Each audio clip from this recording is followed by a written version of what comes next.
사랑하는 여러분, 오늘 또 하나님께서 주신 귀한 하루, 하나님의 은혜와 평강이 함께 하시기를 간절히 소망합니다. 오늘 허락하여 주신 말씀을 먼저 읽고 또 말씀 속에서 우리를 향한 하나님의 뜻을 발견하기를 원하는데요. 에베소서 1장 1절과 2절의 말씀입니다. 하나님의 뜻으로 말미암아 그리스도 예수의 사도된 바울은 에베소에 있는 성도들과 그리스도 예수 안에 있는 신실한 자들에게 편지하노니 하나님 우리 아버지와 주 예수 그리스도로부터 은혜와 평강이 너희에게 있을지어다. 아멘. 서양 격언에 이런 말이 있습니다. 상처는 모래에 쓰고 은혜는 돌에 새겨라. 여러분, 우리가 삶의 여정 가운데 상처가 있잖아요. 그러한 것을 쉽게 잊을 수 있으면 잊으라 라고 하는 것이고, 또한 은혜는 돌로 새기라 라고 하는 것은 잘 기억하라 라고 하는 의미인 것입니다. 여러분, 은혜가 무엇인가요? 받을 자격이 없는 사람에게 하나님께서 주시는 호의와 사랑과 전적인 축복인 것입니다. 여러분과 제가 하나님의 은혜로 인하여 이 자리에 있고 또 말씀을 통해서 은혜와 또 평강을 경험하는 믿음의 삶을 살고 있다라고 하는 것입니다. 그래서 사도 바울의 고백을 보면은요, 인생의 시작도 하나님의 은혜였고 또 인생의 과정 가운데도 하나님의 은혜라고 고백하고 있고 또 인생의 마무리 가운데도 하나님의 은혜였습니다 라고 하는 그러한 고백을 하는 것을 볼 수가 있습니다. 여러분은 그러한 고백을 지금 하고 계십니까?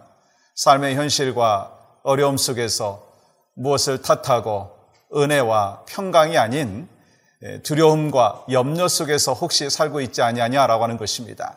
사도 바울은 일생을 하나님 앞에 올려드리면서 그의 삶이 바로 은혜로 시작했고 은혜 속에 살았고 은혜로 마무리했습니다. 저는 소망하는 마음이 있습니다.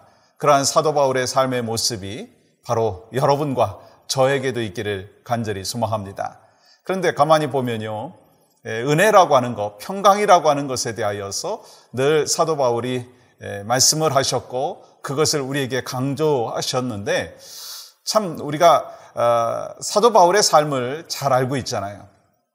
그는 때로 복음을 전하다가 매를 맞고 감옥에 갇히고 여러 가지 고통과 아픔이 있었습니다.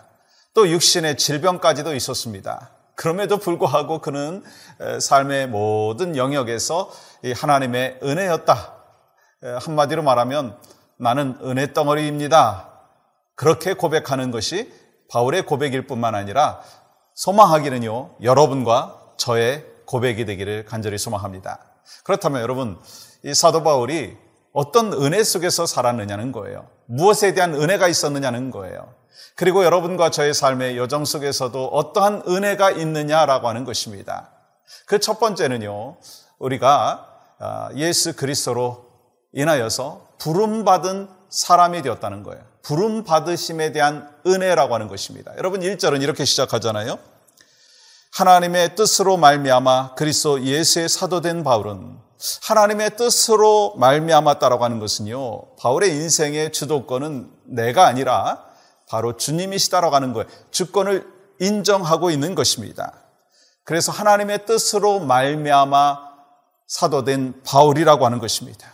우리가 바울 서신을 계속해서 읽다가 보면 한 가지 공통되는 단어들이 있잖아요. 하나님의 뜻 가운데 하나님의 택하심을 받은 사도가 되었다라고 하는 것을 계속해서 말씀하고 있습니다. 그런데 여러분, 가만히 보세요.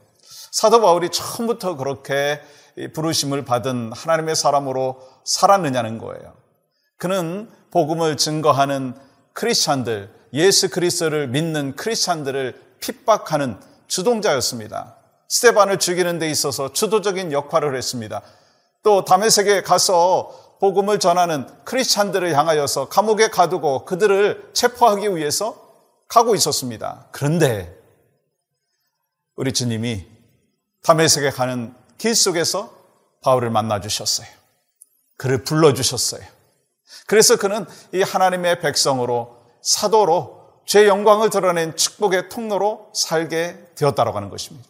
그렇다면 우리 사도 바울만 그렇게 부르심을 받았느냐는 거예요. 여러분 어떠십니까?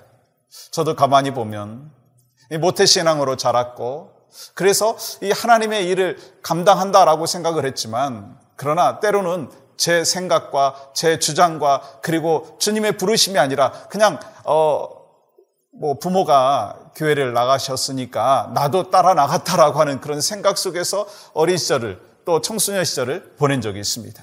그런데 하나님께서 저를 만나주시고 불러주셨다라고 하는 그 확신 속에서 살다가 보니까요, 내가 지금 부름받은 것이 정말 하나님의 은혜다라고 하는 것을 느끼고 경험하고 살 수 있게 되었습니다. 그래서 저는요, 이 가장 중요한 이 은혜 중에서 부르심 받은 은혜, 내가 불러 주심에 대한 반응을 할 수 있다라고 하는 그 놀라우신 은혜가 있다라고 하는 것입니다. 또한 우리가 보면은요, 주님이요, 우리를 불러주셨을 뿐만 아니라 변화시켜 주셨다는 거예요.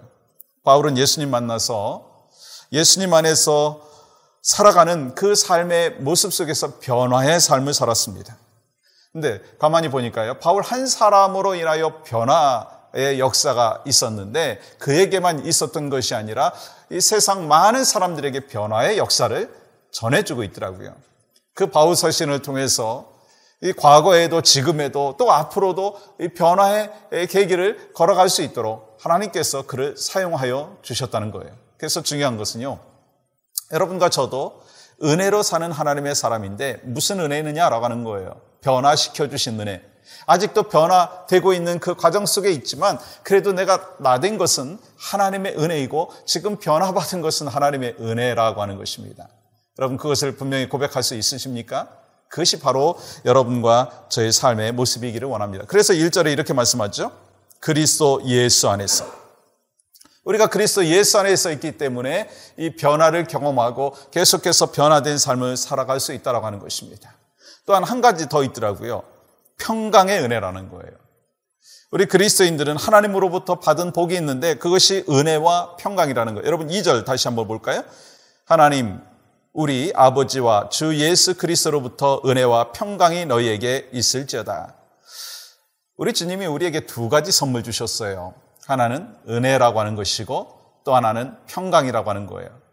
그런데 항상 우리가 이 말씀을 보시면 이 은혜와 평강이라고 하는 것이 이 로마서를 비롯해 갖고 바울 서신에 13번 이상이 기록이 되어 있습니다. 그런데 항상 변함이 없는 게 있어요. 뭐냐면 순서예요. 평강과 은혜가 아니고요. 은혜와 평강이라는 거예요. 왜냐하면 여러분과 제가 하나님의 은혜를 경험한 후에 평강을 누리게 되었다는 거예요. 평강하기 때문에 은혜가 아니라는 거예요.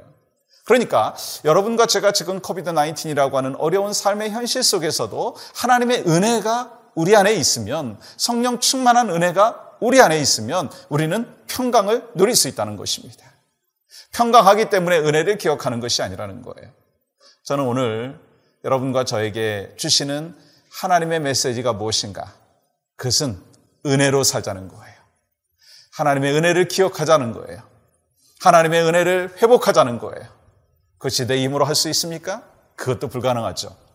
오직 성령께서 역사하여 주실 때 우리는 그렇게 살 수 있습니다. 오늘도 하나님이 주신 은혜가 무엇인지를 다시 한번 회복하시기를 소망합니다. 불러주심에 대한 은혜, 또한 나를 변화시켜 주심의 은혜, 그리고 또한 계속해서 평강의 은혜로 살아갈 수 있도록 함께하여 주신 그 은혜, 그래서 오늘 또 소중하게 우리 심령 가운데 새기며 주 안에서 승리하시는 은혜와 평강을 누리시는 여러분과 저희 삶이 되기를 주님의 이름으로 간절히 축복합니다.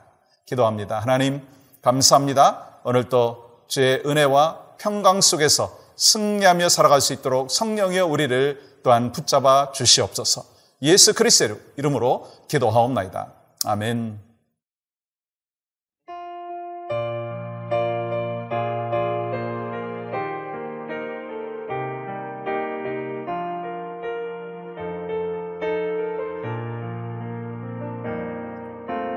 왜 나만 겪는 고난이냐고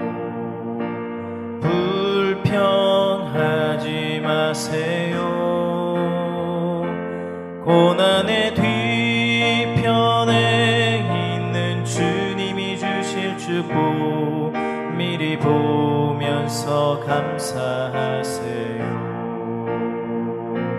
너무 견디기 힘든 지금 이 순간에도 주님이 일하고 계시잖아요. 남들은 지쳐 앉아 있을지라도 당신만은 일어서세요. 힘을 내세요. 힘을 내세요. 주님이 손잡고 계시잖아요. 주님이 나와 함께함을 믿는다면 어떤 역경도 이길 수 있잖아요. 왜 이런 슬픔 찾아왔는지 원망하지 마세요. 당신이 잃은 것보다 주님께 받은 은혜 더욱 많음에 감사하세요. 너무 견디기 힘든 지금 이 순간에도 주님이 일하고 계시잖아요. 남들은 지쳐 앉아 있을지라도 당신만